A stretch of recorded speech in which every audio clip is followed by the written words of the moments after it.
A drive through the pastures at the Teton Mountain Ranch offers an experience not found at just any western ranch. The Begley family has ranched here for over 100 years. Originally a sheep operation, then cattle and sheep, along with a small dairy, and now elk. Greg Begley says in the beginning, it was a matter of space. One thing that really got us going in the elk is up here we were kind of limited in our ground space for grazing and things like that, and we can feed 3 elk per 1 beef cow. Add to that the location. Resting in the high elevation Teton Valley of Idaho next to both Yellowstone and Teton National Parks, the ranch attracts many curious onlookers. Tour coordinator Alexis Begley says the family seized the opportunity.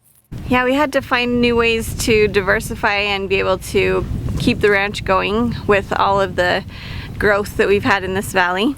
So we got into the elk, and people were so curious and stopping all the time, so we started offering the elk tours. We're really close to Yellowstone, and so if people don't get a chance to see elk, they like to come here and be able to see something before they go home. Along with the agritourism market, the elk herd offers other marketing avenues for the Begleys. And that's another great thing about the elk is we have several different markets. We can pull the velvet market from the elk. We have offspring market. We have a breeding market for the elk.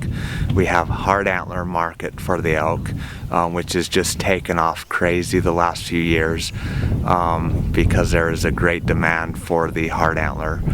The hunting market for the elk.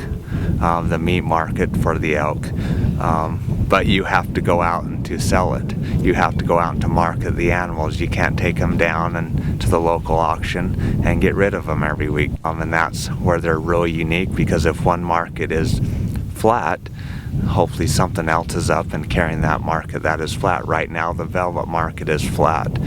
So the tourism, the hunting ranch for the elk is going well right now, and so we're kind of riding on those markets right now. Begley says handling the herd of 200 takes patience. First few years we had the elk, we had to go from cowboy minded to a different type minded, and you do have to be patient. We have to bait them, and we have to work them very slow because they're very temperamental. If only they were this curious during hunting season.